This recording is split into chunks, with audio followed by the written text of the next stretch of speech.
Hi, പുതിയൊരു വീഡിയോയിലേക്ക് സ്വാഗതം.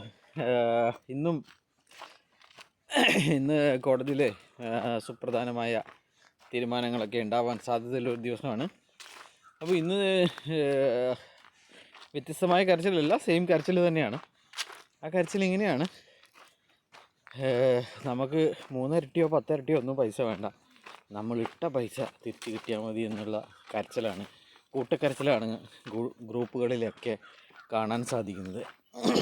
ഇവരോടൊരു കാര്യം ചോദിക്കാനുള്ളത്, നിങ്ങൾ നിക്ഷേപമാണോ ഇട്ടിരിക്കുന്നത്? നിങ്ങൾ എന്തോ കൺസൈൻമെൻറ്റ് അഡ്വാൻസാ, പർച്ചേസ് കൺസൈൻമെൻറ്റ്, അത് നമുക്കറിയില്ല അങ്ങനെ ഒരു സംഭവം. പർച്ചേസ് കൺസൈൻമെൻറ്റ് അഡ്വാൻസ് അങ്ങനെ എന്തോ സംഭവമല്ലേ നിങ്ങൾ ഇട്ടിരിക്കുന്നത്. അപ്പോൾ അതിന് സാധനം മേടിക്കാൻ വേണ്ടിയിട്ട് മുൻകൂർ കൊടുത്ത പണമല്ലേ. അപ്പോൾ അതിന് സാധനം കിട്ടണം എന്നല്ലേ പറയേണ്ടത്, അല്ലാതെ എനിക്ക് തന്ന പൈസ ഇട്ട പൈസ തിരിച്ചു വേണമെന്ന് ചോദിക്കുന്നത് ശരിയായ ഏർപ്പാടാണെന്ന് എനിക്ക് തോന്നുന്നില്ല. എന്താണ് നിങ്ങളുടെ ഈ കാര്യത്തിലുള്ള വിലയേറിയ അഭിപ്രായമെന്ന് താഴെ കമൻറ്റ് ചെയ്യണമെന്ന് അഭ്യർത്ഥിക്കുന്നു.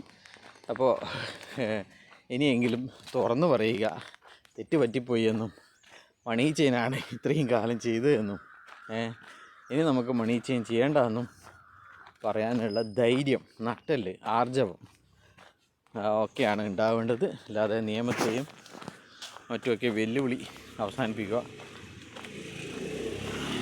പിന്നെ വേറെ എന്ത് പറയാനാണ്, നിങ്ങളെ പൈസയൊക്കെ പോയി.